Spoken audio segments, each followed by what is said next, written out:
তো রান্নাঘর থেকে স্টার্ট করলাম ব্লগটা। একটু রাজমা বানাবো। রাজমা আর লোবিয়া একসঙ্গে রাত্রে ভিজিয়ে রেখেছিলাম, সেটাই প্রেশার কুকারে সেদ্ধ করে নিয়েছি। যেমনভাবে ঘুগনি বানাই সেরকমভাবেই বানাবো। তেলের মধ্যে সাদা জিরে, শুকনো লঙ্কা, তেজপাতা ফোড়ন দিয়ে এই যে সেদ্ধ করে রেখেছিলাম দেখো লোবিয়াটা আর রাজমা। এটা তো শরীরের পক্ষে খুব হেলদি একটা মানে পালসেস বলতে পারো। আর অল্প কটা মুখ কড়াই রয়েছে, যেমনভাবে ঘুগনি করে, এটা নতুন করে বলার কিছু নেই। আদা রসুন বাটা, তোমার হলুদ গুঁড়ো, ধনে গুঁড়োটা একটু বেশি দিই আমি, আর জিরে গুঁড়ো দিই না। এরপরে গরম মশলা গুঁড়ো দিয়ে টমেটো কুচি দিয়ে একবারে কষিয়ে, আর এর মধ্যে না আমি আলু আর মটরশুঁটি আছে সেটাকে হালকা ভেজে নিয়ে তুলে রেখেছিলাম, সেটাকে মশলার সঙ্গে কষিয়ে একবারে লোবিয়া দিয়ে গরম জল দিয়ে এবার ফুটতে দিলাম। আর আজকে করব হচ্ছে পরোটা। বেশি জল দেবো না, কামাখা হবে একদম। বিনা অয়েল বলতে বিনা অয়েল তো হয় না, অল্প তেলে পরোটা সৌমিক খেতে খুব ভালোবাসে, ওই জন্য অল্প তেলে পরোটা করছি। এটা একটু টাইম লাগে, টাইম সাপেক্ষ। ভীষণ অল্প পরিমাণ তেল দিয়ে মুছে একদম করতে হয় এটা। তো চলো, সবার মোটামুটি খাওয়া গেছে। এবার আমি দুটো পরোটা আর একটুখানি এই সবজিটা নিয়ে নিলাম, মানে রাজমা লোবিয়াটা। সুপ্রভাত, শুভ সকাল বন্ধুরা, কেমন আছো? আশা করি সবাই ভীষণই ভালো আছো। আমি সকাল থেকে রান্নাঘরে ঢুকে গেছি। আজকে সানডে হলেও তোমার খুব একটা বেশিক্ষণ ঘুমোতে পারিনি। দেখলে আমরা টিফিন আজকে লোবিয়া, রাজমা আর পরোটা বানালাম, এই খাওয়া হলো। কালকে সোমবার, রিকনের এক্সাম শুরু হচ্ছে। তো সৌমিক বেশ আজকে যেহেতু রবিবার অনেক বাড়িতেই আসে, বেশ কয়েকদিনের মাছ এগুলোকে ধুয়ে পরিষ্কার করে রাখাটা বিশাল একটা টাফ। গলাটা ভীষণ খুসখুস করছে। চলো কি মাছ এনেছে আমি দেখিয়ে দিচ্ছি। আশা করি তোমরা সবাই চিনবে যারা মাছ লেফার। এই কই মাছটা আজকে রান্না করবো আলু দিয়ে পাতলা করে। রুই মাছ নিয়ে এসেছে, অনেকটা পরিমাণে রুই মাছ নিয়ে এসেছে। এই হচ্ছে পাবদা, যেটা রিকনের একদম অপছন্দের মাছ একটা। কাজকি রিকনের খুব ফেভারিট মাছ। আর এই হচ্ছে কাজলি, এটাও রিকনের খুব ফেভারিট মাছ। ও এতগুলো মাছের মধ্যে শুধু এই মাছটাই খেতে একদমই চায় না, বাকি সব মাছই খায়। আজকে বিয়ে বাড়ি আছে, সরিষের বউ ভাত। তো একবেলারই রান্না। শাশুড়ি মার খালি রাত্রিরে তো রুটি খান, আজকে রুটি করবো না, একবারে পরোটা করলাম। আমি একদম মানে কম তেলে, ভীষণ কম তেলে পরোটা ভাজি, তা সেটাই করে রাখলাম মায়ের জন্য। আর তোমার আজকে একটু সেদ্ধ দেবো, কুমড়ো আর বেগুন একসঙ্গে সেদ্ধ দেবো, আর সঙ্গে কই মাছ আলু দিয়ে পাতলা করে ঝোল করবো, ধনেপাতা দিয়ে, টমেটো দিয়ে, লঙ্কা বাটা দিয়ে। তো চলো রান্নাটা সেরে নিয়ে বসবো। রান্না যখন সেরকম কিছু নেই, একটু রেস্ট নেবো, কি আছে।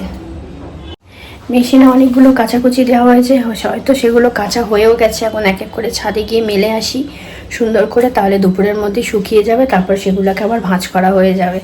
এই হচ্ছে ব্যাপার। কাজের সেরকম তাড়া নেই, ধীরে সুস্থে করি, কিন্তু আমি রান্নাটা আগে করে নিই, কারণ মায়াতি আবার 11:30টার মধ্যে চলে আসবে। রান্না করে থাকলে ভালো লাগবে না।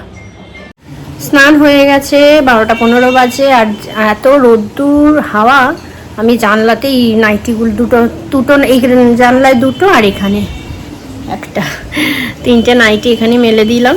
আর সামনের বারান্দায় মেলা হয়েছে, ওই ওতেই হয়ে যাবে। আর ভাত বসিয়েছি, এখন ভাত হোক। চশমাটা কদিন পরছি, কারণ হচ্ছে না আমার এই বাঁ চোখ দিয়ে তোমার জল পড়ছে। দেখতে এমনি অসুবিধা হচ্ছে না, কিন্তু জল পড়ছে। এবার চশমাটা, সৌমিক বলছে চশমাটাকে সাজিয়ে রাখার জন্য, কাছের লেখাটা একটু দেখতে লাগে। আমার খুব একটা যে চশমার প্রয়োজন পড়ে তা নয়, কিন্তু না, কথাটা ঠিকই বলছে। কোথা থেকে কি মানে হয়ে যায় বলা তো যায় না, আছে যখন ইউজ করি। তো বিয়েবাড়িতে কি সাজা হবে না হবে, রিকনের আবার কাল থেকে এক্সাম। একবার বলছে ছেলে যাব, একবার বলছে যাবো না। চল একটু তো রাত করেই যাব, অসুবিধা নেই। আর এই মাড়িটা ফুলেছে, এত কষ্ট হচ্ছে না, ঠিক যেন চাবিয়ে চাবিয়ে খেতে পাচ্ছি না মনে হচ্ছে। আর কি বাজে ওয়েদার বন্ধুরা, খালি না ঘুম ঘুম পাচ্ছে, এত ঘুম পাচ্ছে। তার মধ্যে আবার স্নান করে এসেছি, তারও না ঢিলামি লাগছে। আর আমি তো ওই দুদিন কি একদিন ছাড়া ছাড়াই আমি চুলে শ্যাম্পু করে নিই। আমি তেল তো মাখি না, এমনি স্কিনের একটা মানে অয়েল টাইপের ওঠে না, অনেক অস্বস্তি হয়। একদিন ছাড়া ছাড়াই আমি শ্যাম্পু করে নিই। আর তারপর আমাদের জলটাও তো ভালো না এখানে। আমার বাপের বাড়ির মানে হাওড়ার জল খুব ভালো, মানে একটুখানি জলে শ্যাম্পু করলেই না কত ফেনা হয়ে যায়, এখানে ফেনাটা কেটে যায়, মানে আয়রনের ভাগটা বেশি। আর আমাদের যদিও এটা তোমার সাবমার্সেলের জল, এখানকার ওই টাইম কলের জল নয়, সাবমার্সেলের জল, কিন্তু সাবমার্সেলটা নাকি আর একটু ডিপ হলে ভালো হতো। এটা কলে মিস্ত্রিরা বলে, জানি না, ওরা যখন যা বোঝাবে তাই বুঝবো। আর একটুখানি টিভি দেখি, কোনো ওটিটি প্ল্যাটফর্ম দেখি। আর তো ঘুম, বাবা কি ঘুম যে পাচ্ছে। ভাত বসিয়েছি, ভাতটাই করতে হবে। আর ছন্ন ছাড়া টাইপের একটু ভিডিও হচ্ছে, কয়েকদিন দিতে পারছি, দুদিন দিতে পারছি না, এরকম হচ্ছে। কারণ রিকনের পরীক্ষাটা তোমরা জানো, ওর সঙ্গে একটুখানি লেগে থাকতে হচ্ছে। কখন কি ওর দরকার পড়ে না পড়ে, না দরকার পড়লে ওর সামনে বসলে না বাচ্চা একটুখানি মানে মনোবল পায়। মা বাবা যদি একটুখানি বসে থাকে দেখবে, সেই জন্য খুব একটা ভিডিও করতে পারছি না। যাই হোক, তো চলো এখন রাখি।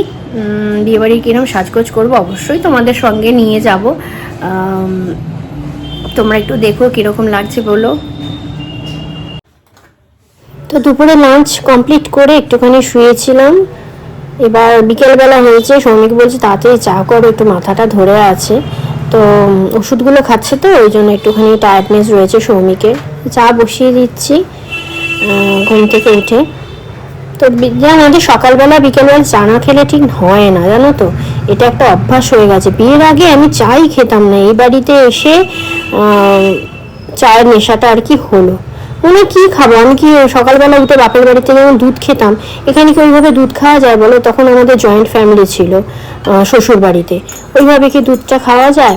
আর রিকন বিয়ে বাড়ি যাবে না, সেই জন্য বললো মা আমাকে ডাল সেদ্ধ করে দাও আর ডিমের অমলেট করে দাও, আমি ভাত খেয়ে নেবো, আমি বিয়ে বাড়ি যাবো না, কারণ পেটের যদি কোনো রকম প্রবলেম হয়ে যায় তাহলে মুশকিল হয়ে যাবে। তো এখন বড় হয়ে গেছে, আমি ওকে কোনো ব্যাপারে প্রেশারও করি না, কিছু না। তো এখানে মুসুর ডালটা আমি সেদ্ধ করে নিচ্ছি। আর কিছু করে দেবো বললাম, না না আর কিচ্ছু করতে হবে না। তো ডালটা তো বসালে আস্তে আস্তে ফুটতে ফুটতে আমার সাজগোজ কমপ্লিট করতে করতেই সব হয়ে যাবে। আর ও যেহেতু বাড়িতে রয়েছে, আমি বেশিক্ষণ বিয়ে বাড়িতে কাটাবো না, তাড়াতাড়ি চলে আসবো, মনটা তো ওর দিকেই পড়ে থাকবে বলো না। তো এই যে দেখছো ওপরে ফেনাটা না, এখানে নুন দিয়ে দিচ্ছি, কিন্তু ডালে আমি নুন, এক চিমটি হলুদ সবই দিয়ে দিই। আর এই যে ওপরের ফেনাটা ভাতে এরকম হয়, আবার ডাল বসালেও এরকম হয়। এই ওপরের ফেনাটা না ফেলে দেবে, ফেলে দিলে কি হয় আমি জানি না, কিন্তু আমি ফেলে দিই, আমার দেখতেও ভালো লাগে না। এরকম একটু হলুদ দিয়ে দিচ্ছি। হলুদ অ্যাকচুয়ালি কি বলতো, অ্যান্টিসেপটিক, মানে কোনো কিছুতে জার্মস থাকলে হলুদটা দিলে সেগুলো কেটে যায়। ব্যাস দেখো ডাল সেদ্ধ ঝটঝট করে হয়ে গেল। এবার জলদি জলদি করে আমি বিয়ে বাড়ি রওনা দিই। এখানে ভাবছিলাম যে কলার আওয়াজ তোমরা শুনতে পাবে না কি, ওই জন্য একবার টেস্ট করলাম। আর পরে তো নিশ্চয়ই তোমাদের সঙ্গে কথা বলবোই কীরকম আমার সাজটা হয়েছে, কিন্তু আমি বারবার তোমাদের ডিস্টার্ব করছি, একটুখানি আমাকে জানিও প্লিজ। আর এই যে সৌমিক এখন ফিশ বল আর চিকেন কাবাব খাচ্ছে, আমিও অবশ্য খাচ্ছিলাম ওখান থেকে একসঙ্গে নিয়েই। তো সৌরিশ আর রিমাকে তোমাদের দেখাচ্ছি কীরকম লাগছে। এই দেখো আমাদের মিষ্টি রিমা আর সৌরিশ।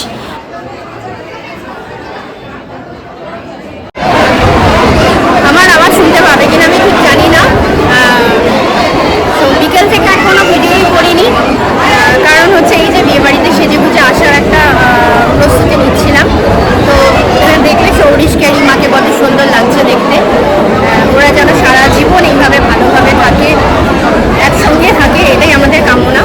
আর আমি শুধু সম্পর্কে কাকিমা হই, সেই জন্য আমার ব্লেসিংসটা যেন খুব বেশি করে লাগে, এটাই চাইবো। তো আমি কীরকম শিখেছি আমি দেখাতে পুরো পারছি না। সৌমিক আর আমি এসেছি, রিকন আজকে আসেনি। এটা হচ্ছে খাবারের জায়গা, খুব সুন্দর করে সাজানো হয়েছে দেখো বন্ধুরা।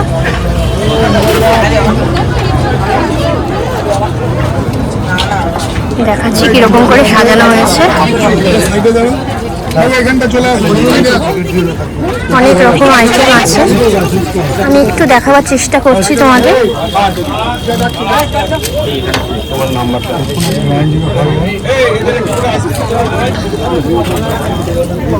বাড়ি ফেরার তারা না? হ্যাঁ হ্যাঁ,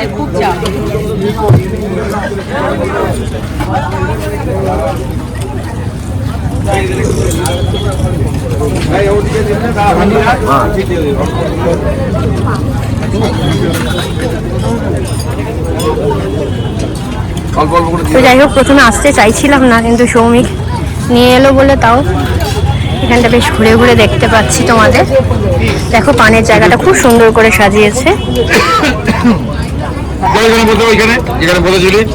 নিজের জায়গায় নিজের জায়গায় চলে যাও, নিজের জায়গায় চলে যাও। কনকে আনিনি, মনটা খুব একটা ভালো যে লাগছে তা নয়, ছেলে ছাড়া মা কী করে ভালো থাকে। আর অ্যাকচুয়ালি ও আসতে চাইলো না, ওকে বলা হলো আসতে চাইলো না। কালকে থেকে অ্যাকচুয়ালি ম্যাথ পরীক্ষাটা শুরু হচ্ছে, তো ওই জন্য রিস্ক নিচ্ছে না, বলছে যদি কোনো প্রবলেম হয়ে যায় মা তাহলে কি করব, এই আর কি। তো ঠিক আছে, পরীক্ষা শেষ হলে ওকে ভালো রকম একটা ট্রিট দিতেই হবে, যেহেতু জানো তোমরা খেতে ভীষণ ভালোবাসে। তো চলো এখন একটুখানি ওদের সঙ্গে সবার সঙ্গে গল্প গুজব করি, তারপরে। দেখো আগে শিল্পীজিকে কি সুন্দর লাগে, দেখো কি মুক্তি লাগে। আগে না একদম সাজে না, তোমাকেও খুব সুন্দর লাগে, তোমাকে তো সবসময় সুন্দর না, তোমার চোখটা সুন্দর। পান খাচ্ছি বন্ধুরা, ওই জন্য ভালো করে কথা বলতে পারছে না। আমাদের ডিনার কমপ্লিট হয়ে ভালো খাওয়া দাওয়া হয়েছে, ভীষণ ভালো খাওয়া দাওয়া হয়েছে। আর এই দেখো বাবা কি পড়েছে বিচ্ছুটা আজকে, দেখো যা লাগছে না, এরকম ভাবে বিচ্ছুটাকে কখনো দেখিনি। দারুণ লাগছে, খুব ভালো হয়েছে, খাওয়া দাওয়া দারুণ হয়েছে। ডিমাকে তো খুব মিষ্টি লাগছে, এমনি মিষ্টি। তাহলে বাড়ি গিয়ে কথা বলবো। আজকে 2 ফুটবলারকে পেয়েছে, একটা সিনিয়র, তার থেকে জুনিয়র হচ্ছে সৌমিক। দুলাল না, এই হচ্ছে দুলাল না। 2 ফুটবলারকে পেয়েছে, বিচ্ছুটা ফটো তুলেই ছাড়বে। তো চলো সব ফটো তোলা হোক। দুলালদার ভাই